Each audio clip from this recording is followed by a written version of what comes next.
జై శ్రీమన్నారాయణ. అందరికీ నమస్కారం అండి. మనము తినగా మిగిలినటువంటి పదార్థాలను పడేస్తే తింటుంది కాబట్టి కుక్కను చులకనగా చూస్తాము.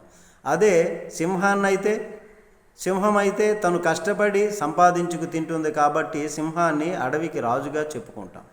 ఎవరైనా ధైర్యంగా ఉండేటటువంటి వారు, నిజాయితీగా పోరాడేటటువంటి గుణం కలిగినటువంటి వారు ఎవరైనా సరే వాళ్ళని సింహంతో పోల్చుకోవచ్చు. అలాగే సింహం తినగా మిగిలినటువంటి ఆహారము తినేటటువంటి నక్కని నీచపు జంతువుగా చెప్పుకుంటాం. నీచమైనటువంటి వ్యక్తులకి ఉదాహరణగా చెప్పుకుంటాం మనం ఈ విధంగా. దీనిని బట్టి మనం తెలుసుకునేది ఏంటి అని అనుకుంటే, చేసినటువంటి పనిని బట్టి మాత్రమే మనకి గుర్తింపు లభిస్తుంది. అందుకే మనం సింహంలా కష్టపడి మన సంపాదన మనం ధర్మబద్ధంగా సంపాదించుకునేలా ఉండాలి. భగవద్గీతలో కృష్ణ పరమాత్మ చెప్తాడు, నాకు పుష్పము కానీ, జలము కానీ, పండు కానీ ఇట్లాగా ఇస్తే, నాకు భక్తితో సమర్పిస్తే నేను వారిని ఆదుకుంటాను అని అనుగ్రహిస్తాను, నా అనుగ్రహాన్ని వారు పొందుతారు.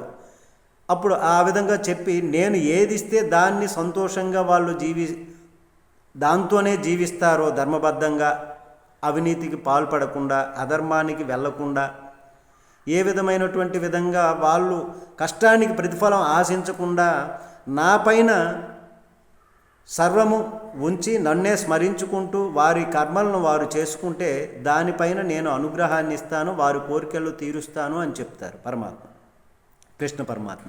అయితే ఆ విధంగా భగవంతుడు ఇచ్చినటువంటి దాంతో ఇంకా ఎక్కువ కావాలి, అది కావాలి, ఇది కావాలి, మోటార్ సైకిల్ ఉంటే కారు కావాలి, కారు ఉంటే విమానం కావాలి, విమానం ఉంటే ఇంకేం కావాలి, ఇట్లాగా అని ఆ కోరికలు వెంబడపోతే ఆ కోరికను తీర్చుకోవాలంటే ప్రయాసపడాలంటే మనకి శక్తి ఎంతవరకు ఉందో అంతవరకే మనం కష్టపడుగుతాం. ఆ తరువాత దాన్ని కొనుక్కోవడానికి ఏం చేస్తాం? అక్రమార్గాలు తొక్కుతాం, అధర్మాలకు పాల్పడి దానికి డబ్బు సమకూర్చి దానికి ఖర్చు పెడతాం.